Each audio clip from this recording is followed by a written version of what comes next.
The Third Temple ceremony started. This changes everything. Despite Arab enmity and hindrance, there are reports of a growing groundswell of Jewish support for rebuilding the temple. Furthermore, there are prophecies that suggest the Third Temple would be constructed and ritual sacrifices would be resumed prior to the return of the Messiah, only to be discouraged and eventually abolished by the Antichrist. Must the temple be rebuilt? Is it true that all we know has come to an end? In this video, we're going to tell you about a ceremony for the Third Temple. Will it change everything? The abomination of desolation.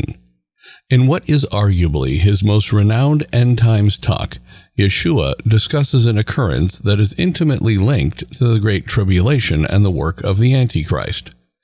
So let those in Judea run to the mountains when they see the abomination of desolation of which Daniel the prophet prophesied, standing in the holy place. Whoever reads, let him comprehend. Matthew 24:15 and 16. Information clarifying this oblique connection can be found in the book of Daniel, specifically in chapter 11. His army would rise up and desecrate the temple citadel, putting an end to the practice of offering daily sacrifices, and then they will erect that desolate abomination. He will use flattery to corrupt covenant violators, but the God-fearing inhabitants of the land will stand firm against him. Daniel 11:31 and 32. Antiochus IV, a Hellenistic Greek monarch, constructed a statue of Zeus in the Holy Temple in 167 BC, thus fulfilling the predictions of Daniel about a coming king who would destroy the temple, cease the sacrifices, and lead the people of God away from the truth. Some Jews during the period began to emulate Greek values and culture. Antiochus's atrocities, however, galvanized the religious Jews of the land to rebel against Greek rule, and a small but determined band of Jews, led by Judah the Maccabee, ultimately defeated one of the mightiest armies on earth, reclaiming the temple for God in the process. Why then would Yeshua refer to this prophecy when discussing the end times if it was already fulfilled in 167 BC?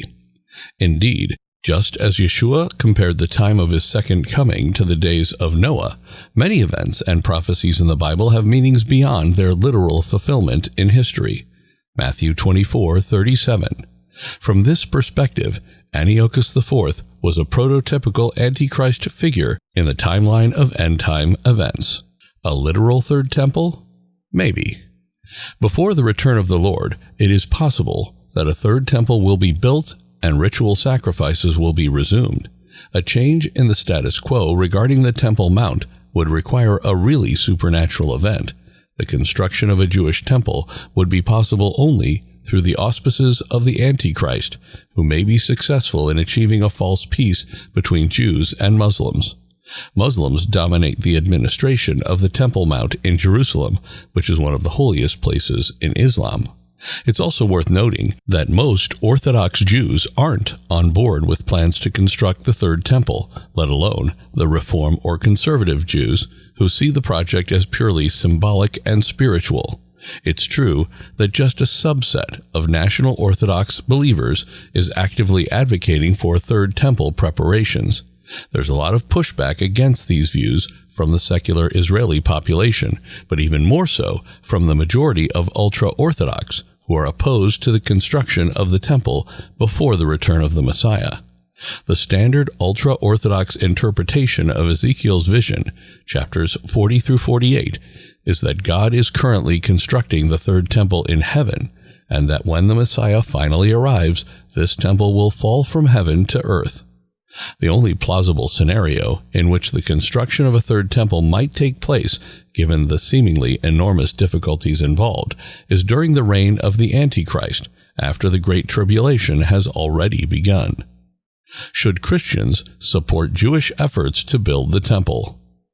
Giving money to extremist National Orthodox Jews so they can collect the necessary livestock and construction materials for the Third Temple won't bring the Second Coming any sooner.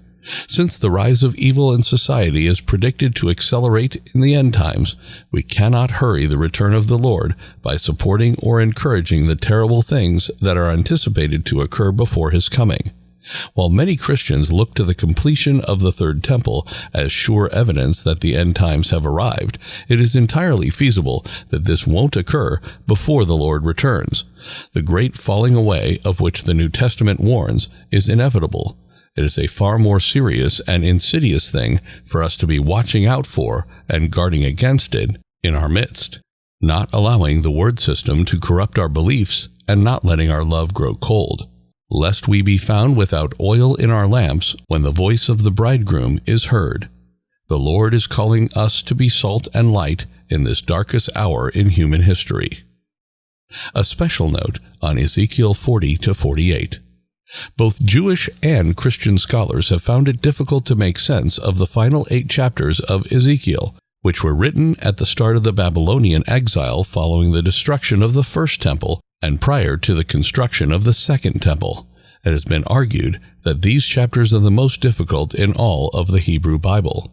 The difficulty raised by these chapters for Jewish commentators is why the returned exiles under Zerubbabel didn't use Ezekiel's measurements to construct the second temple. The returnees from Babylonian exile who built the temple were not, in their view, fully redeemed, Geula Shema, because of their compromising with foreign women. But the temple of Ezekiel is a celestial edifice that will drop from heaven upon the coming of the Messiah. These verses present a difficulty for Christian and Messianic Jewish commentators because they seem to speak about the Messianic age when Yeshua the Messiah will reign on earth for 1,000 years, while containing detailed instructions about animal sacrifices, which is in direct opposition to the New Testament's teaching that animal sacrifice was abolished in the one perfect sacrifice of Yeshua, Hebrews 10. Peshat versus Drash presents Christians and Messianic Jews with the same interpretation dilemma as Jewish commentators, who must decide whether to grapple with the text's literal meaning or search out a symbolic significance in the passages.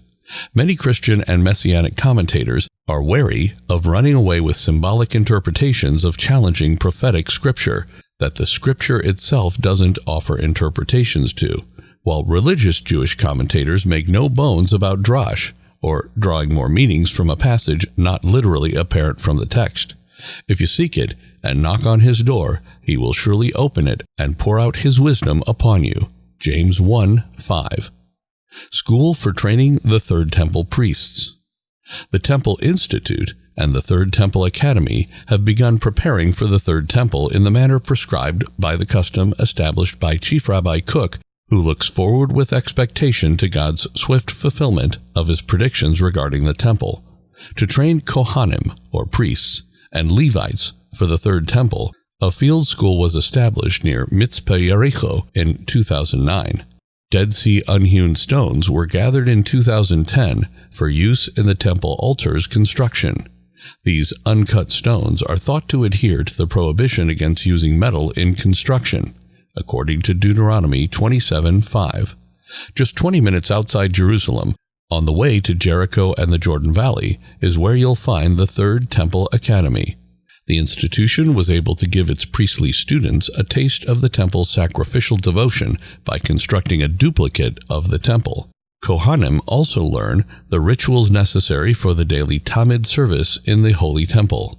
The school held a semi-dress rehearsal of the entire daily service on the evening of the grand opening in August 2013. Some participants wore full priestly regalia as they performed the ritual in accordance with the detailed instructions found in the Torah, the 5 books of Moses, the Mishnah, rabbinic interpretations of the Torah, and other rabbinic sources. Despite the cramped quarters and the usual pressure that comes with first attempts, the overall effect was spellbinding as we witnessed a sacred ceremony first described in the Torah 4,000 years ago, but not attended to for 2,000 years of exile, suddenly come to life before our very eyes. Ancient texts and descriptions of suddenly assumed form as today's descendants of Aaron, the first high priest and father of all Kohanim, worked hard to carry out their duties, as one Facebook post put it. This ends the video for today. What do you think about the possibility of the construction of a third temple by splinter groups in Israel? Let us know in the comments section. Also, tell us on which topic we should make our next video. Like and share this video. Do subscribe to our YouTube channel. See you in the next video.